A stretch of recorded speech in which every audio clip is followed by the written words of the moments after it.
एक लड़की अपनी शादी के लिए ऑनलाइन मैट्रिमोनी ऐप पे एक लड़का तलाश रहा था। काफ़ी सारा प्रोफाइल को देखने के बाद एक प्रोफाइल देखता है जिन लड़का का नाम था, उसका नाम था नीलेश कुमार। उनकी प्रोफाइल में जो बायोडाटा लगा हुआ था उसमें दर्शाया गया था कि लड़का एक रायपुर के एम्स हॉस्पिटल में बड़े डॉक्टर के रूप में काम करता है। जब लड़की इस प्रोफाइल को देखता है तो उनकी नज़र रुकती है। उस प्रोफाइल पे वो मैसेज करता है, फिर उधर से रिप्लाई आता है। रिप्लाई आने के बाद दोनों में बातचीत होता है। बातचीत धीरे धीरे दोनों की दोस्ती हो जाती है और दोस्ती धीरे धीरे उनका प्यार में बदल जाता है, जो आमतौर पे होता है। और फिर वही प्यार धीरे धीरे उन दोनों को बिस्तर तक लेके आ जाता है। लेकिन जब बाद में उस लड़की को इस लड़के के बारे में पता चलता है कि वो रायपुर के एम्स हॉस्पिटल में नहीं बल्कि एक प्राइवेट हॉस्पिटल में वार्ड बॉय के रूप में काम करता है, तो वो लड़की की पैरों तले जमीन खिसक जाती है।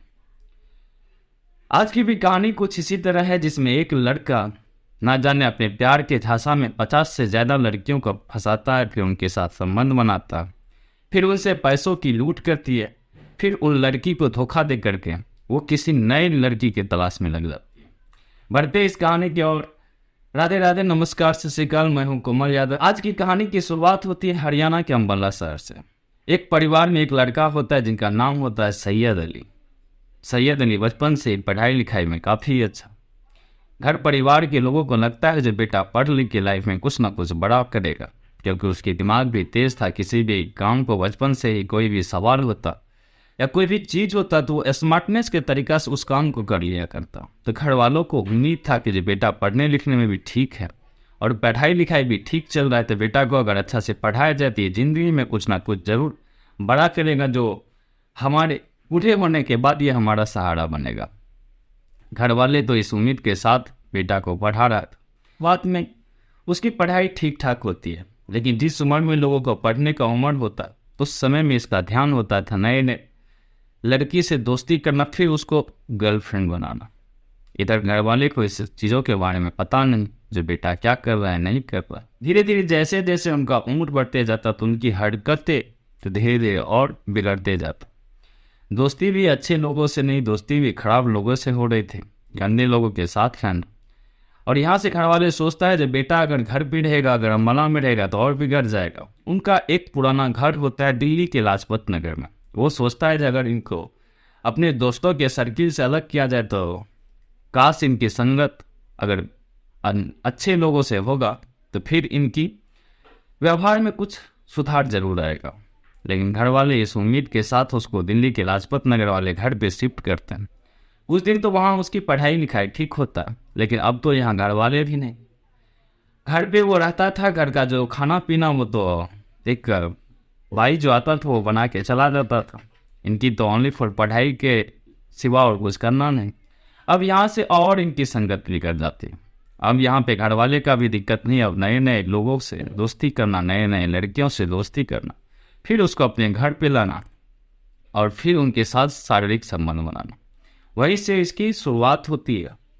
और जो पैसा इनके घर वाले इनको पढ़ाई के लिए भेज रहा था, वो पैसा अपने लड़की दोस्तों के पीछे खर्चा किया करता था। शुरुआत तो दिल्ली से ही होती है। जब वहाँ इसको कोई लड़की शादी के बारे में बोलता तो फिलहाल ये सोच लड़की को मना कर देता, जब ये शादी तो नहीं कर सकते, सबसे पहले हम अपने लाइफ में कुछ सेटल हो जाए, अगर कुछ कर लेंगे तो फिर शादी कर लेंगे, कोई दिक्कत नहीं है। तो लड़की भी पहले तो ये भरोसा के साथ उसको कुछ नहीं बोलता।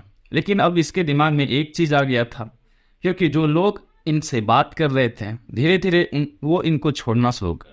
जो इनकी गर्लफ्रेंड थी वो भी इनको छोड़ करके जाने लगा।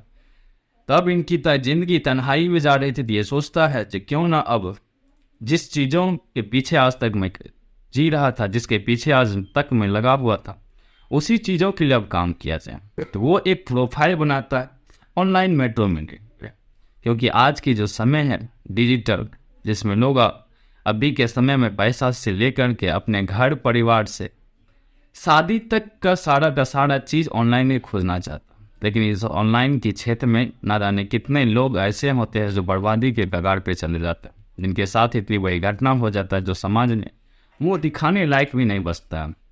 वही बात होता है, ये सैयद अली जब होता है वो एक मैट्रिमोनी ऐप पे एक प्रोफाइल बनाता है। इसने अपने बायोडाटा में सुप्रीम कोर्ट का वकील बताता है और फिर होती है वहाँ से उनकी डेटिंग और चैटिंग चालू।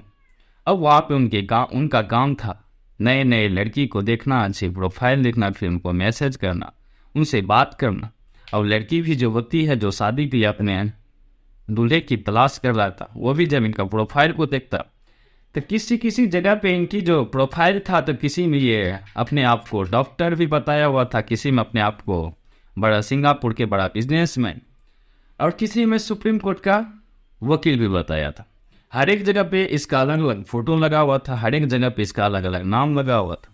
अब जब लोग इनके प्रोफाइल को देखता, तो जो भी लोग शादी की तलाश कर, जो भी लड़की शादी की तलाश कर रहे थे, वो इनको मैसेज कर, फिर एक दूसरे, वो भी जब सैयद अली इस मैसेज को देखता तो रिप्लाई में ये भी मैसेज कर, फिर एक दूसरे से दोनों की दोस्ती होती, फिर दोस्ती दोनों का प्यार में बदलता, और फिर जब प्यार में बदलता तो दोनों एक दूसरे से मिलते, और मिलने के बाद दोनों के साथ संबंध बनता। धीरे धीरे इनकी काम जो था, जो ये कर रहा था, इसको तो लग रहा था कि मैं बहुत कुछ कर रहा हूँ, बहुत अच्छा कर रहा हूँ, लेकिन जो ये कर रहा था, ये ऑनलाइन में बहुत बड़ी ठगी कर रहा था। नए नए लड़की को अपना गर्लफ्रेंड बनाना, फिर उनके साथ संबंध बनाना, फिर उनसे साथ पैसे की लूट ही करना, और उनको बताना कि कोई काम है, काम की वजह से वो फिर जाता, और फिर वो अपना नंबर बदल लेता, और जिनकी वजह से लड़की तो इनको संपर्क नहीं कर पाता। कुछ लोग तो अपनी इज्जत और मान सम्मान के लिए अपने घर वाले तक को नहीं बताए, लेकिन कुछ लोगों ने जो हिम्मत करके पुलिस थाने तक गए, तो पुलिस भी इनको इसलिए नहीं पकड़ पाई क्योंकि ये अब रहना अम्बाला शुरू कर दिया था, और इनकी जो फ़ोन की जो सिम थी, वो सिम जिस नंबर से वो लड़की से बात करता था, वो सिम भी बंद। तब इनको आखिर ढूंढा जाए तो ढूंढा किस जाए। पिछले दिन 6 मई 2023, इसी 6 मई 2023 को एक लड़की रिपोर्ट दर्ज करवाती है। जब वो रिपोर्ट दर्ज करवा रही थी, तो उस रिपोर्ट में बताता है कि वो एक लड़का से बात करता था, जिनसे उनकी मुलाकात ऑनलाइन मैट्रिमोनी ऐप पे हुई थी। जब वो उनके बायोडाटा देखा, तो उस बायोडाटा में वो अपने आप को एडवोकेट बताया था, और जब उनसे बात होती है, धीरे धीरे बात उनसे दोस्ती होता, फिर उनकी प्यार होती है, और फिर वो लड़का उनसे मिलने के लिए रायपुर आता है। रायपुर में उनके साथ 2 से 3 दिन बिताता है, और उनको बोलता है जो मैं अगर 2-3 दिन यहाँ रहूँगा, रायपुर घूमने का भी मन करता है, अगर रायपुर घूमेंगे तो फिर शादी के बारे में भी कुछ ज़रूर सोचेंगे। तो लड़की इस बातों से उनके साथ रेडी हो जाता है, एग्री हो जाता है। तो फिर वो लड़की उसको अपने घर पे बुला लेता है।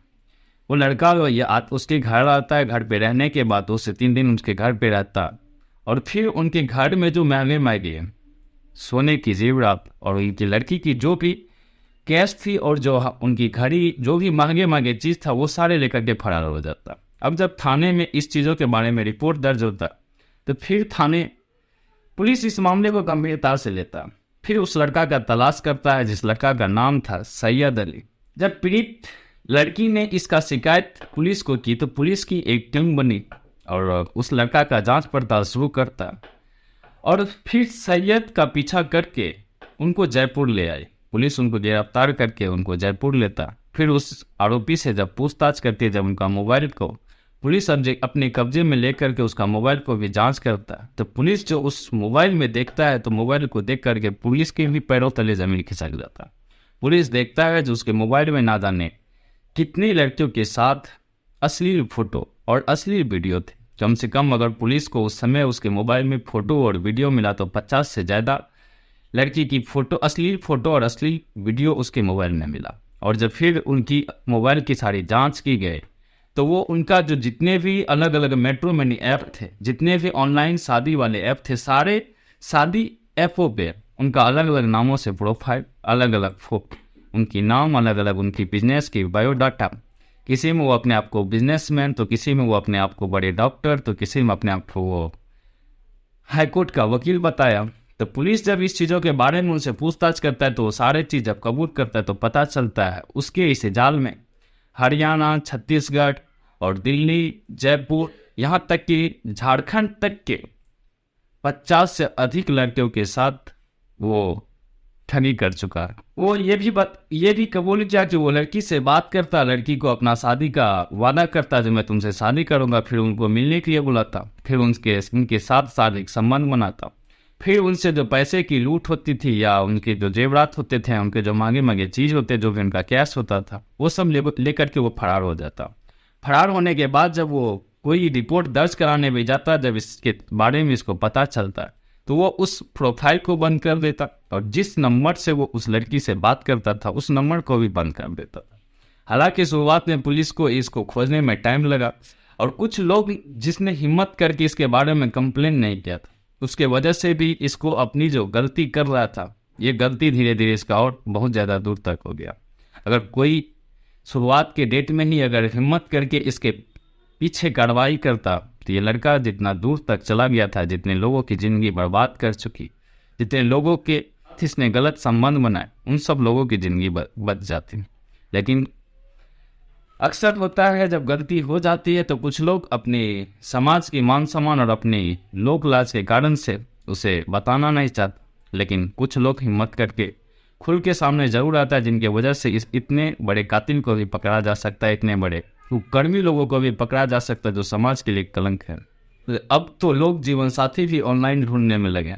यदि आपके परिवार में किसी की शादी के लिए आप लड़के ढूंढ रहे हैं या लड़की ढूंढ रहे हैं तो आप इन चीज़ों से बचें, क्योंकि हो सकता है कि सब लोग भरोसा करने लायक नहीं होता, और जिसकी प्रोफाइल में जो दिख रहा है वो हकीकत में ऐसा होता भी नहीं। तो अगर आप ये चीज़ों को देख रहे हैं तो उनके बारे में अच्छा से पता करें, उनकी एक एक जानकारी और फिर उनके साथ अपने रिश्ते को बताएं, क्योंकि शादी एक गुड़िया की खेल नहीं जो आज कर दिए फिर कल टूट जाए, और सब चीज़ देख करके शादी किया जाता। तो ये कहानी सुनाने का मकसद किसी को परेशान करना नहीं, बल्कि आपको जागरूक करना। कहानी अगर अच्छा लगा होगा तो कहानी को शेयर आप जरूर कीजिएगा, और चैनल पर अगर नए होंगे तो सब्सक्राइब आप जरूर कर दीजिएगा। फिर मिलते हैं कल एक नई कहानी के साथ। आज यहीं तक। जय हिंद, जय भारत, वंदे मातरम।